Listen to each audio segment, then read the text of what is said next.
Oh, Wachowskis, so good to have you back at Warner Brothers. Well, what can I say? Lana and I have wanted to work with you guys again for a long time. Wait, are we doing this right? What do you mean? I mean, Lana used to be Larry, so should we get a man to play the part? No, she's a woman now, so it makes sense. But she used to be a man. Yeah, but we don't have any women who used to be men. I think Jim used to be a woman but turned into a man. Really? I don't know, he said it when he was drunk. Would that really work, though, because he's a man now? But he's a transsexual. Does it make more sense to have a woman who's not a transsexual or a transsexual that's a transsexual the other way around? Look, I'm pretty sure it won't matter if we don't address it. It's the internet. That never works. Okay, we've all played different genders before, though, so clearly we don't have a problem with it. Yeah, but it's like the first real-life transsexual we're representing. I just want to make sure I don't piss anybody off. Oh, you mean like because I'm black and because she's a woman, we suddenly represent all blacks and all women? Exactly. Whoa, who says that? Everybody It's says the that. internet. That's just how it works. I mean, We apologize for losing track of this sketch. We're going to assume that you just want to see a review of Jupiter Ascending. Please note that we do not discriminate against the Wachowskis for anything except that they made Jupiter Ascending. We now return to a hopefully more focused routine. So, Wachowskis, what did you have in mind? well, something big and expensive. Big shot. You know Star Wars The Phantom Menace. Oh, that gigantic piece of... Awesomeness? We loved it too. That's why we want to do a film exactly like that. Except we want to replace all the boring dialogue and exposition. With even more boring dialogue and exposition. That sounds incredibly backwards. Oh, but you know how all the characters took themselves too seriously. Nobody liked that. Making the story seem more important than it really is. Amazingly unpopular. When really, they're just a person who's bored with their lives, who discovers that they're amazing. I literally saw that on the Disney Channel. That's our story. Oh, and there's spaceships. Been done. Rocket boots. Been done. Huge computer-generated backgrounds. Am I even in the room right now? And so much backstory and made-up names, you'll feel more like homework than it will entertainment. Okay, you clearly have a story that's 20 years behind, is made of mostly boring dialogue, rips off every sci-fi movie known to man, and you want millions of dollars from us after several critical and box office failures. Pretty much, yeah. Definitely. How the hell did you get money from us? 170 million sound all right? Good.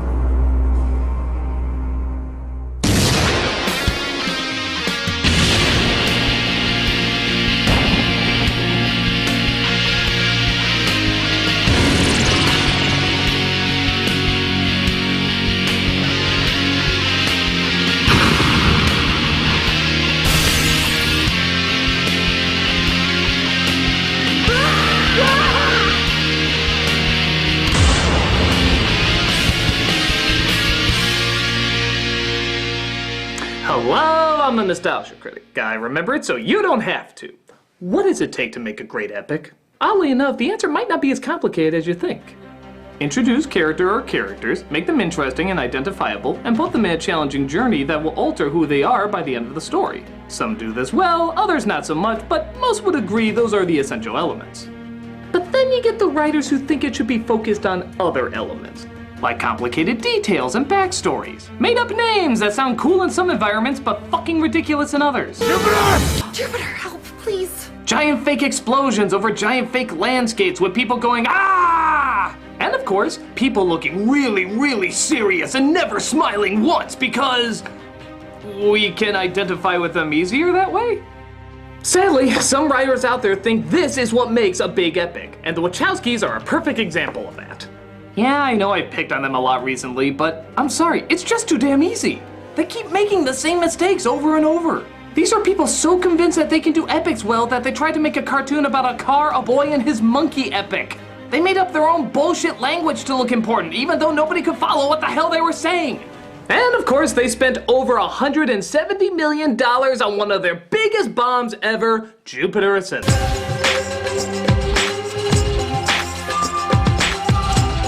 Who needs likable characters or an understanding what's going on? We got big sounding words. People who whisper half their lines while screaming the rest. And literally, so many rip-offs of other sci-fi films that listing them would probably take up the entire review.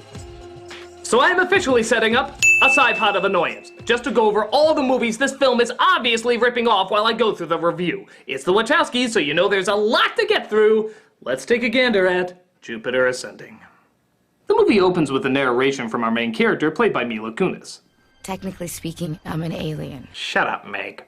My parents met at the university in St. Petersburg. Her parents are happy that a bouncing baby boar is on the way, but suddenly a bunch of thugs come in to kill the father. Why, you may ask? For the money. Yeah, really, you don't need any more than that, just the money. He could have used that money to cure cancer, or used it to smoke kittens' heads. It's just the money! You get it! It explains so much about the character and the situation. Yeah, don't worry though, this is the only time you'll wish they went into more detail. In fact, savor this moment. You'll find it's a curious rarity. Somewhere in the middle of the Atlantic, she pushed me out. I was born without a country, without a home. Without a script either. With Jupiter rising at 23 degrees ascendant. This is supposed to mean that I am destined for great things. And that I will find the one true love of my life. Nah, still sounds stupid. You could say that name means dinosaurs fighting sharks with laser nipples. It's still never gonna fly. I think it's a good name. Who are you? The voice actress for Sailor Jupiter. How random.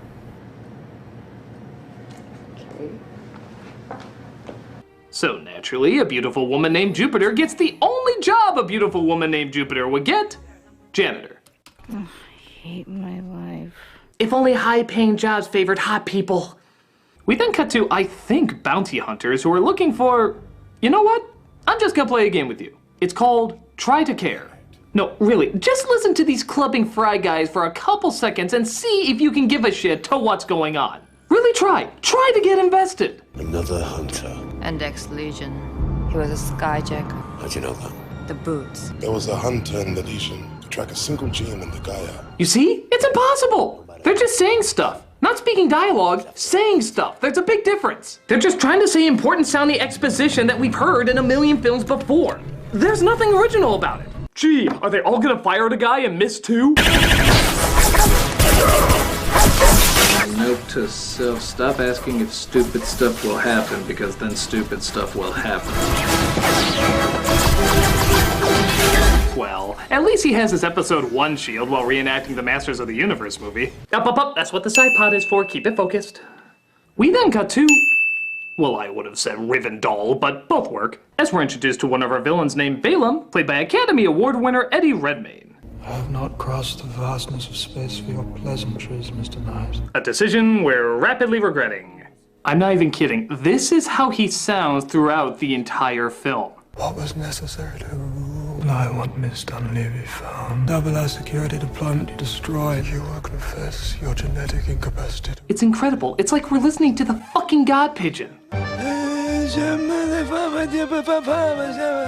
God Pigeon says if you're gonna wear tight leather, you better expect laughs. Meanwhile, one of Jupiter's friend/client is asking for advice on an outfit. And just trying to sneak in a horny underwear shot like most sci-fi movies these days. But the most phoned-in aliens farted out the cliched anus arrive doing... Honestly, I don't know. I think they're like men's rights activists. This is just what they do when they see a woman for the first time. Jupiter does what any person would do when they see their best friend in danger. Take a picture, when the aliens suddenly erase their memories. But that doesn't stop her from discovering the picture later. And having absolutely no reaction to it.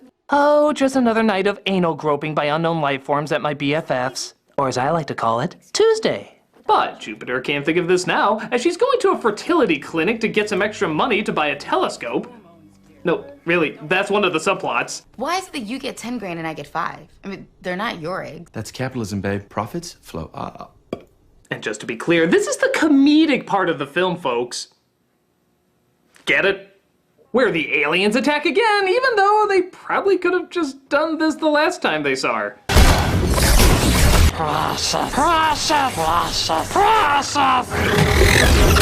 She's saved by a man named Kane, played by Channing Tatum, who takes her to the Sears Tower because I'm sure no security would be at that place. It can be difficult. People from underdeveloped worlds to hear that their planet is not the only inhabited planet in the verse. We're a species so advanced we call the universe the verse. Behold, as I prepare to shorten your most popular orange drink to Sunny D. There's a problem with the clinic. News reaches Michael Crawford's falsetto, who doesn't seem very happy with the news. Destroy any ship that comes near the planet. Where the fuck did that come from? Christ, I hope he doesn't sporadically scream like that on date night. Hey baby, what do you say we watch Orange is the New Black?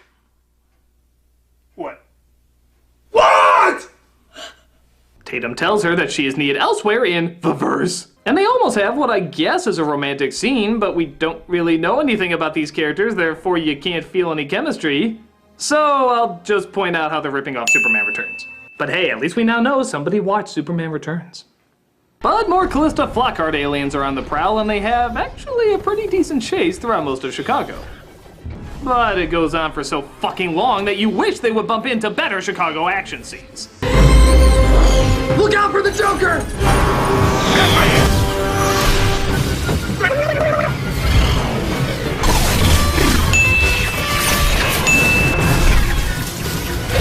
The city, though, is immediately fixed, and the aliens wipe all of the people's memories. Tatum is hurt pretty bad, but thankfully Jupiter has a maxi pad. I don't even know what kind of joke to make about that. For when you need to stop bleeding from more places than one. No, it's too weird, I got nothing. He takes her to his good friend Stinger, played by Sean, fuck you, I'm not gonna die in another role, Beaton. They decide to fight each other because they really like that cliche of two old friends meeting again and not getting along. Come on, even Ernest Saves Christmas did that one. But Jupiter distracts them with her incredible power of stupid things. Your Majesty. So, why did the bees obey her? Get a load of this. No, bees are genetically designed to recognize royalty. They sense it. You know, I'm not gonna lie, I'm having trouble with this one. The whole movie. It is so surreally strange, I'm having trouble coming up with stuff to say about it. We have naked crypt keepers climbing the wall, maxi pads used as band-aids, and now bees that recognize royal tarts. And they're treating all of it like it's just common knowledge. It's like anything normal you'd find in any other great epic. Is there anything else so amazingly stupid you practically make it impossible to comment on? Your people kill the dinosaurs. Technically, they're your people, Majesty. You know, give me a minute. Just give me a minute. I'll be right back. Just give me a minute. What are you doing? Come here. All right, get over. Hey, get over. Get over there. Now comment on the scene. Why? Because this movie is so high on itself, only a drug addict could respond to it. Your people kill the dinosaurs. Technically, they're your people, Majesty. Ooh, I bet they also created the parallel dimension in the Super Mario Brothers movie. That'll do. Get out of here. Piss off. It makes sense. I said piss off. Ah! Actually, it does kind of make sense.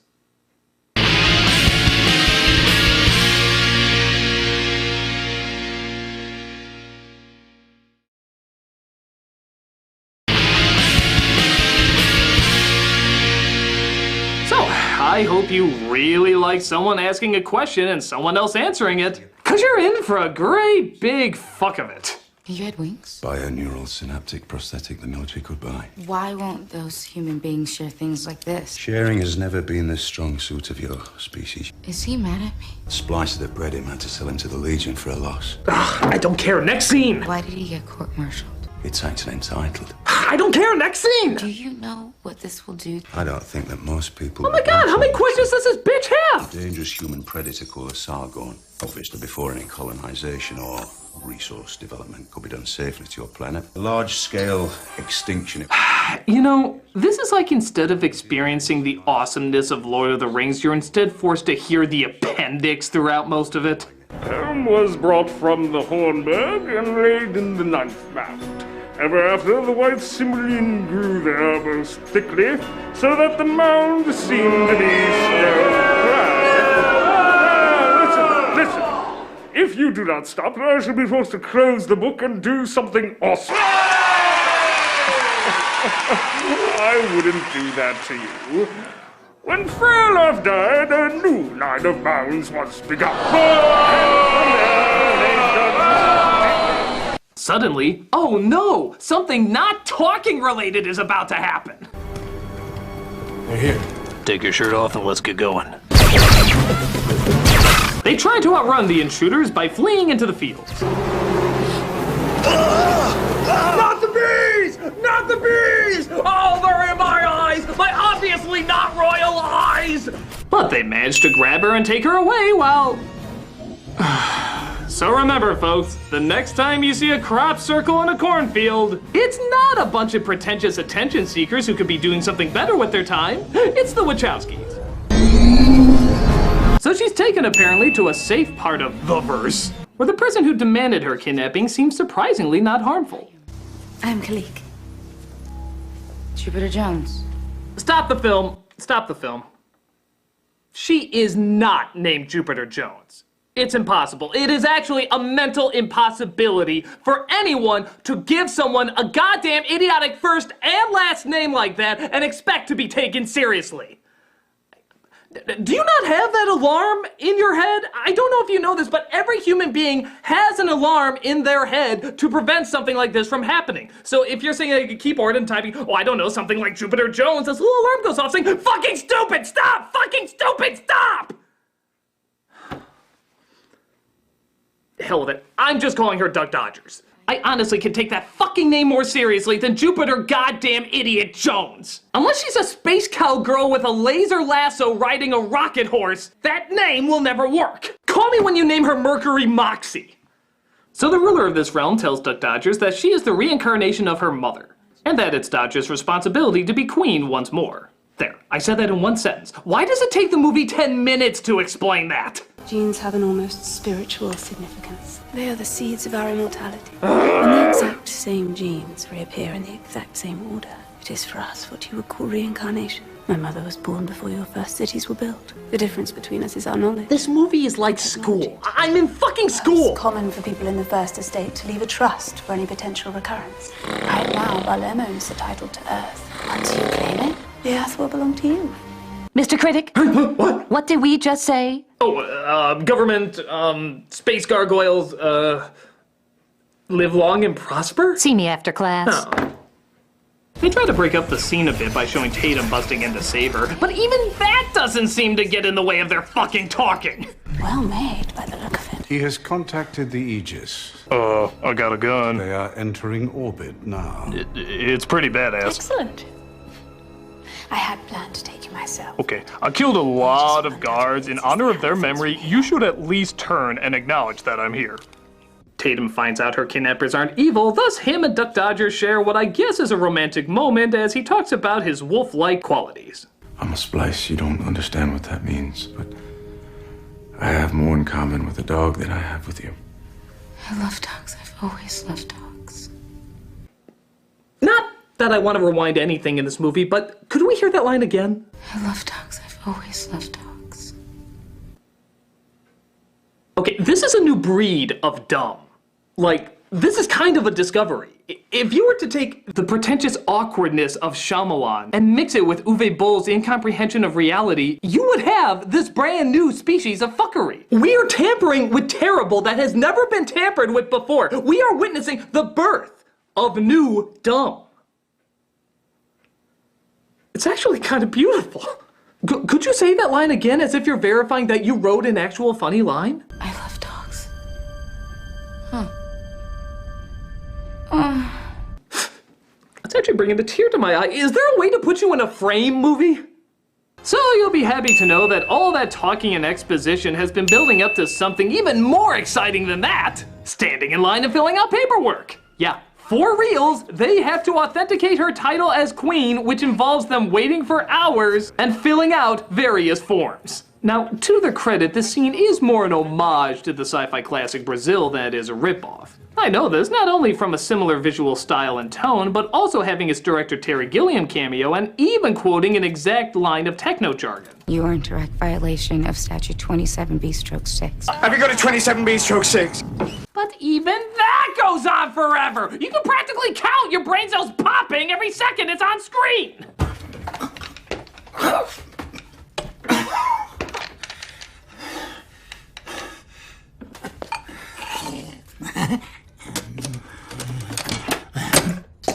$32, $33, $34. So she gets her stamp of queeniness. Sniff it, it smells like lemon. When Duck Dodger suddenly realizes, maybe she doesn't want to be queen. Yeah, good timing to come to that conclusion. I will admit there are things about my life that I would like to change, but it doesn't make me a different person. It doesn't change the things that matter to me or who I care about. Like cleaning toilets and hating my life. Is there something happening to you right now? Does any part of you want to bite me? Oh! You know, Lana Wachowski, now that you've made the transition into becoming a woman, and you've been very brave coming out about it and trying to raise awareness and really standing up for transsexual rights, I mean, good for you, and I really mean that in all honesty, fantastic, wonderful job, you should be very proud, but now that you are a woman, don't you think you could write them a bit better? I mean, this character has done nothing throughout the entire film. Her biggest contribution so far is asking if she could have a different dress. Actually, you know what? I'm feeling a little overdressed, so if you maybe have something that I could change into. She said nothing interesting, done nothing interesting. She's just a complete and useless tool. All she's done so far is get kidnapped. Hell, why don't you just have her get kidnapped again? She seems to be really good at that. Are you fucking kidding me? Don't make this harder than it has to be. Jesus Christ, lady! Princess Peach is telling you to toughen up! You're being made fun of at damsel parties! Bella is making fun of you! Bella! So, the person who kidnaps her is the brother of the last person who kidnapped her, and they partake in, what do you think? Even more talking! But I know what you're thinking. What the fuck are they gonna talk about now that they've used every word in the goddamn English language? Eyebrows? I was very close to my mother. That I could tell by the way she raised her eyebrows exactly what she was thinking. That's right! They're so desperate to talk that even fucking eyebrows become a subject matter! What makes you think Kalik told you the truth? Why would she lie? Kalik is in competition with Belen. Same can be said for you. Shut I up, knew this shut moment up, would come. shut up! Jesus Christ, man, what the hell is wrong with you? Please, just shut up! Fuck! So, if I'm following it correctly, hey, give me some credit, it's not the easiest thing to do. He says he can take over her queenly duties if she marries him. So it's kind of like marrying her son. That's messed up. Not realizing that he plans to kill her after the wedding. So Tatum has to stop the beautiful love interest from marrying the evil bad guy as he blasts through a bunch of ships to stop the ceremony. It's like if Roland Emmerich directed The Graduate. He was going to murder you. I don't believe my mother was ever as beautiful or as gullible as you, my dear.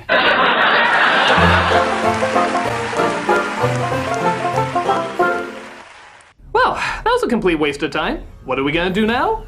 Okay, I'm just gonna give you a heads up.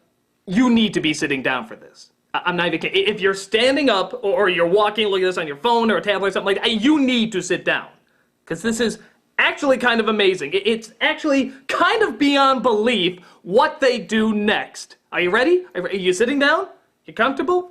You good? You need a pillow or something? You're good? Okay. What do they do next?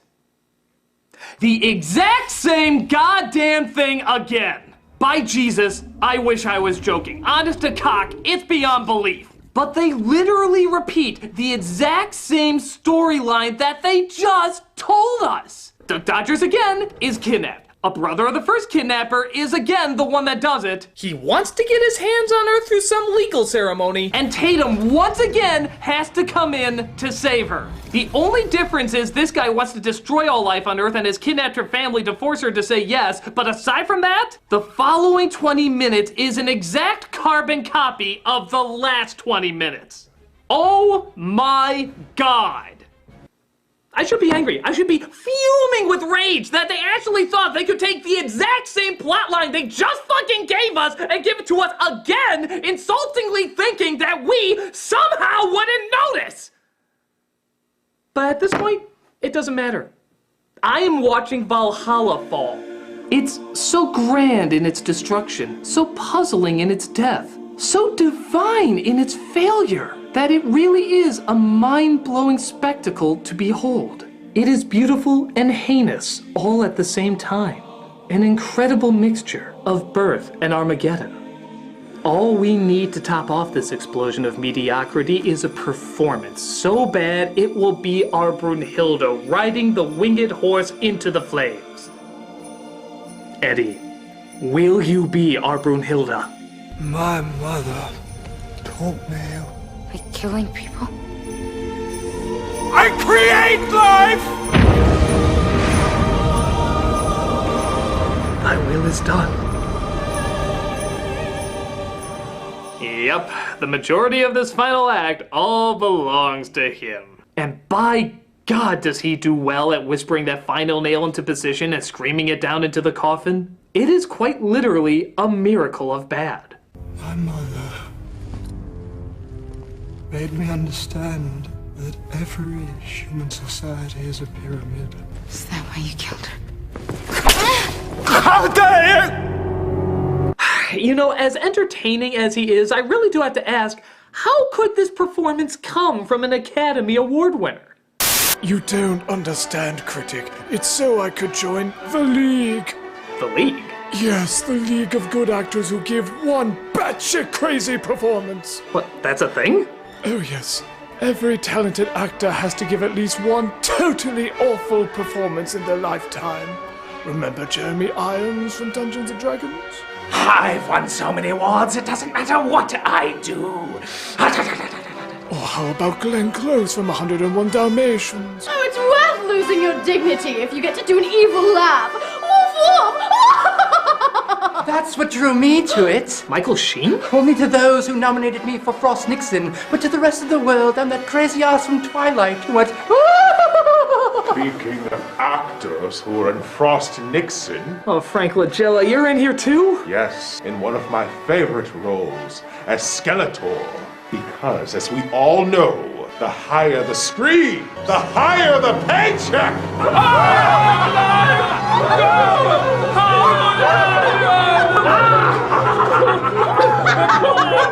So Duck Dodgers figures, yeah, I can let all of humanity die just to save my family. That seems the least selfish. When Tatum, somehow all by himself, gets through the most high-tech royal security in the verse, and even manages to destroy his entire kingdom as well. The power of fucking one, I guess. Is this familiar, Mother? Is this a trick question? Gee, I'm just gonna take a wild guess and say that Tatum saves her. Yep. It's okay though. He wants to take her to yet a fourth sibling who wants to marry her and take control of Earth as well. They're kind of like Starbucks around here. I want to open the door for something. So Duck Dodgers finally decides she can be queen at home while also cleaning toilets. I think the stupidity of that speaks for itself. And look, Clarence even got his wings. And I swear to God, not even kidding, there was even more story than that in this film, but I simply don't have time to go over it. Yes, a lot of epics have big talks and complicated storylines, but the story of King Arthur works because we see our flaws and strengths in the character. Star Wars works because we like these people and want to see them get through alive. Thus, we're with them when they're thrown in these complex and dangerous worlds. Here, you don't care about anybody, so you don't care about the backstories or the made-up worlds. It attempts instead to sound big instead of feel big. It tries too hard in lesser areas and not hard enough in the ones that really matter. If there is one thing that's epic in this film, it's what an epic disaster it gave us in the end. It really is the Valhalla of botched epic stories. I'm a nostalgia critic, and I'm off to play Donkey Kong to get a more epic story. I can at least relate more to him! No!